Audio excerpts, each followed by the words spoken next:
محمد صدیق صاحب السلام علیکم۔ وعلیکم السلام جی کسانہ صاحب، بہت شکریہ آپ کا۔ اب ہم آتے ہیں آپ نے ماشاءاللہ پاکستان میں کافی عرصہ سول سروس میں جو ہے وہ سرو کیا، اور آخری آپ کی جو پوسٹنگ تھی کمشنر کسٹمز کے بعد آپ ایڈوائزر ٹو دی ٹیکس امبڈسمین بھی رہے، بڑے اعلیٰ لیول پہ آپ نے کام بھی کیا۔ کسٹمز کا تو ایسا محکمہ ہے کہ جس میں تو ایک معمولی کلرک جو ہے وہ بھی ایک لوگوں کی نظر میں بڑا وہ ہوتا ہے، تو آپ بتائیے کہ اس محکمے میں آپ اتنی مدت کام کرتے رہے، وہ کس طرح سے آپ کی اس کی وہ فیلنگز ہیں، یا کیا آپ کی وہ اس میں یادداشتیں ہیں اس دور کی؟ کسانہ صاحب بہت شکریہ۔ میں نے 1980 میں سول سروسز اکیڈمی جوائن کی تھی CSS کا امتحان دینے کے بعد، اور سیکریٹریٹ جاب میں ملا تھا، وہ میں نے 2-3 سال تک کام کیا۔ اس کے بعد اس زمانے کی کچھ ریکوائرمنٹ کے مطابق امتحان دوبارہ دینا پڑا، دوبارہ ایگزام دیا تو کچھ زیادہ مارکس آ گئے، تو ایک ڈفرینٹ سروس کا حصہ بنا۔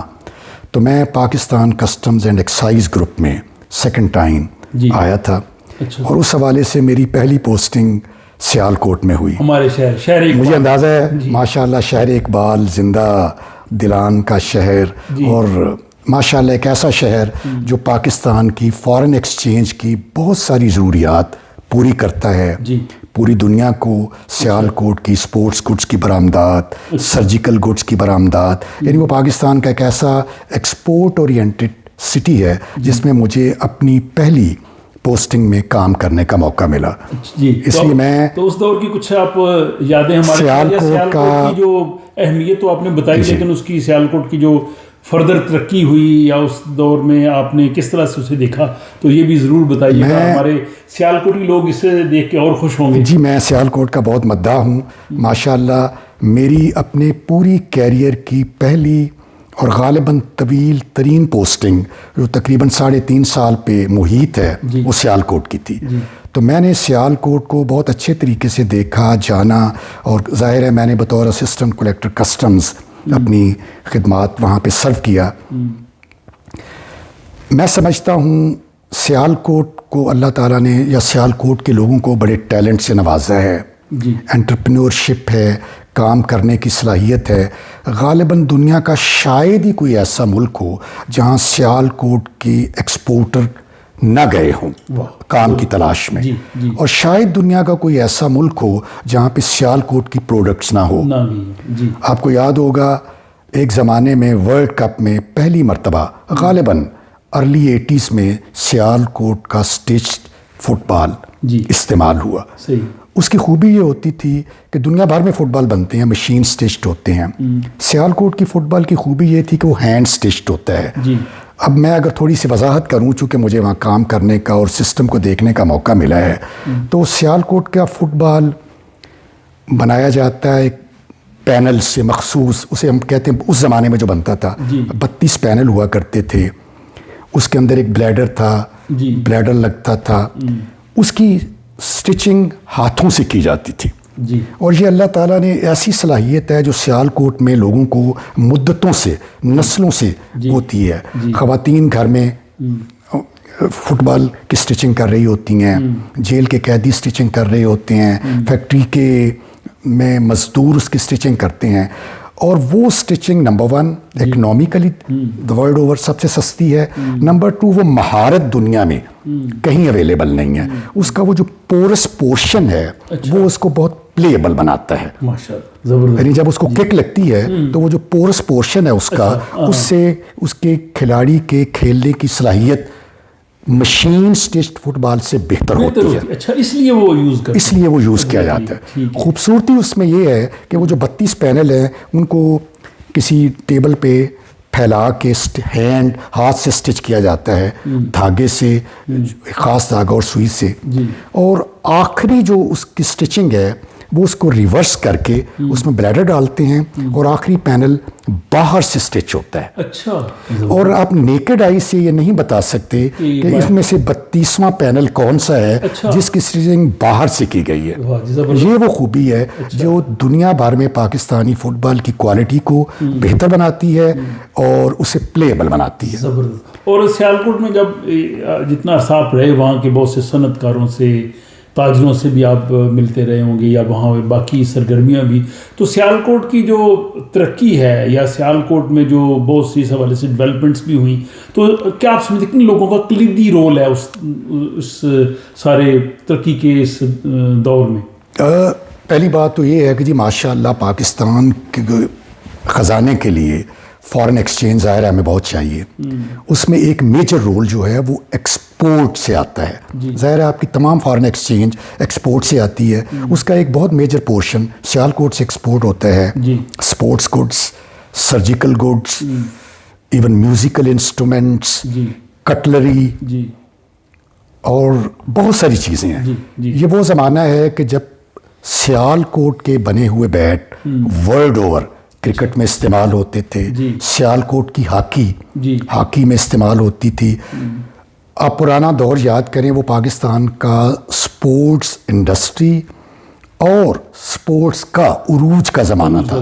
ہماری ہاکی کی ٹیم جاتی تھی, ورلڈ کپ لے کے آتی تھی, اولمپکس جیت کے آتی تھی. اور اس میں بھی کرکٹ میں کسٹمز کے آپ کے بہت کھلاڑی تھے, پاکستان کی جو قومی ٹیم تھی. جی ماشاء اللہ جی, کسٹمز کی ہاکی کی ٹیم میں نمایاں ترین نام جو اب میں لے سکتا ہوں اس میں جناب اصلاح الدین جو کیپٹن تھے, سمیع اللہ, کلیم اللہ, حسن سردار, منظور سینئر, منظور جونیئر, اور بہت سارے نام جو میں جی وہ ہے بھی شاید سیالکوٹ کے.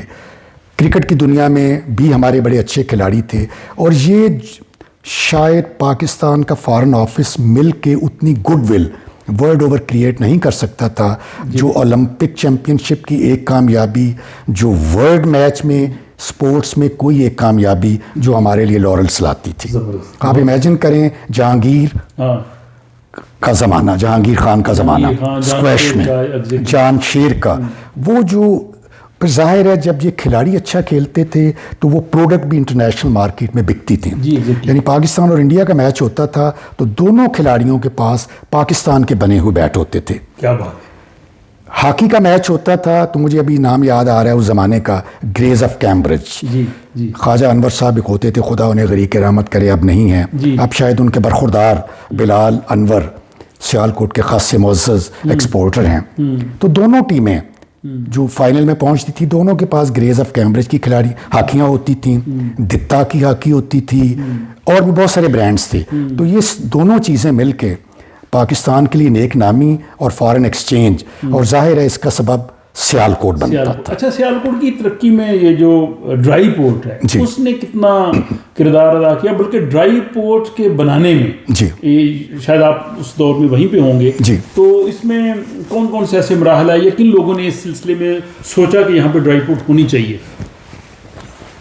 کسٹمز میں جی بہت ساری سہولیات سیالکوٹ دی ہوئی تھیں تاکہ ایکسپورٹس گڈس میں اضافہ ہو اور ان کو کنوینئنس ہو, لیکن امپورٹ ریلیٹڈ سچویشنز کے لیے انہیں لاہور یا کراچی پورٹ کا رخ کرنا پڑتا تھا.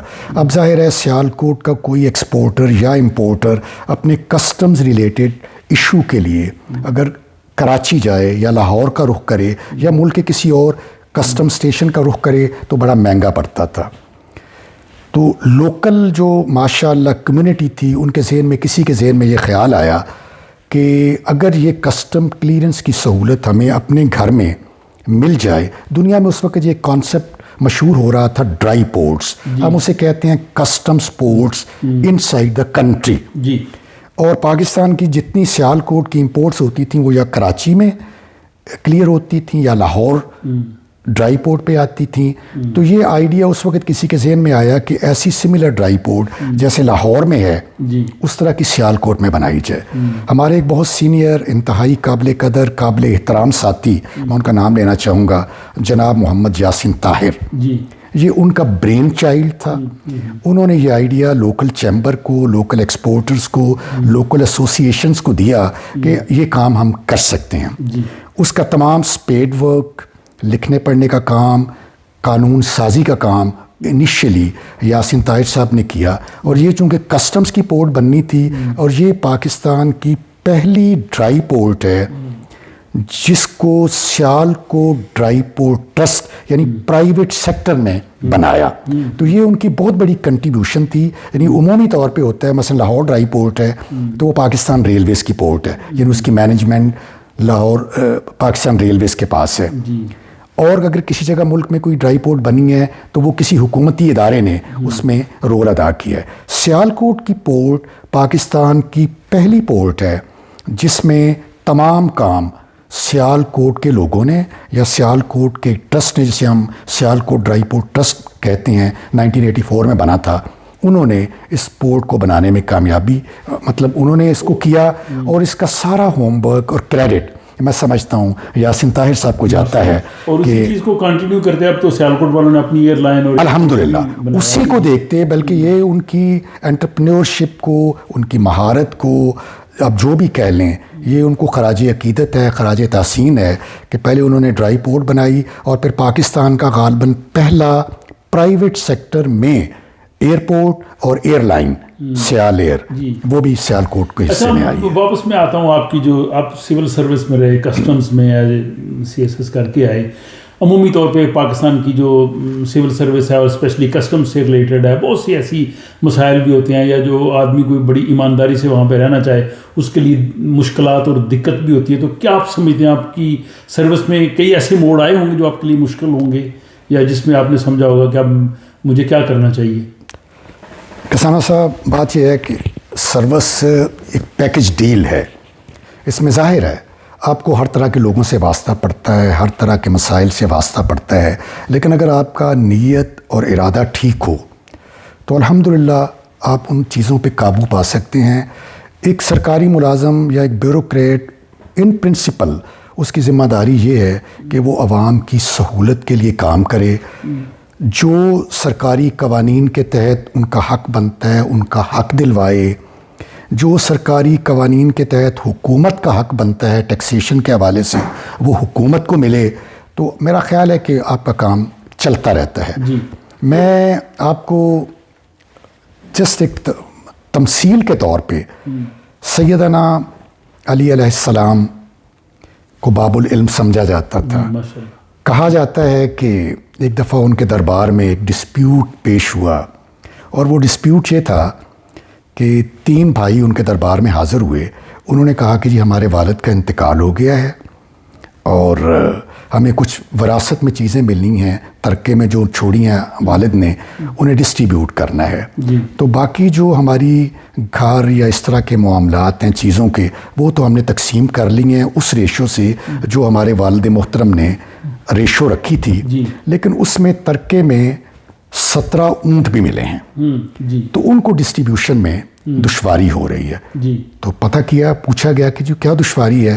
پتہ چلا کہ جو ان کے والد نے وصیت کی تھی اس کے مطابق پوری جائیداد کو اس انداز میں تقسیم ہونا تھا کہ جو سب سے بڑا بیٹا ہے اس کے حصے میں 1/2 یعنی نصف جائیداد آنی تھی.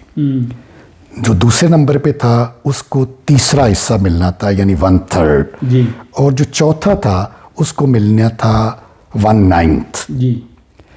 تو اب باقی تو ساری چیزیں تقسیم ہو گئی ہیں، یہ پورشن تقسیم نہیں ہو رہا. حضرت علی باب العلم تھے، اللہ تعالیٰ نے ان کو جو ودیت کیا تھا نالج، انہوں نے کچھ دیر سوچا تو کہا کہ یہ 17 اونٹ اس قطار میں کھڑے کر دیں. تو قطار میں کھڑے کر دیے. اپنے غلام خاص کو حکم دیا کہ بیت المال سے 1 اونٹ لے کے آ جاؤ. تو وہ قطار میں وہ اونٹ بھی کھڑا کر دیا گیا. اب ان کی تعداد ہو گئی 18. تو بتایا، پوچھا پہلے بچے سے آپ کا کتنا حصہ ہے، اس نے کہا جی نصف یعنی 1/2. تو 1/2 into 18 9 بن جاتے ہیں. اس نے کہا آپ اپنے 9 اونٹ لے لیں، علیحدہ ہو جائیں. دوسرے سے پوچھا 1/3 into 18 6. اس نے 6 اونٹ لیے، وہ علیحدہ ہو گیا. آخری جو سب سے چھوٹا بچہ تھا 1/9 اس کے حصے میں 2 اونٹ آئے. 1/9 into 18 2 حصے. اب ان کو آپ جمع کریں تو یہ اتنی بنے گی، یہ تعداد بن جاتی ہے 17. جی ہاں.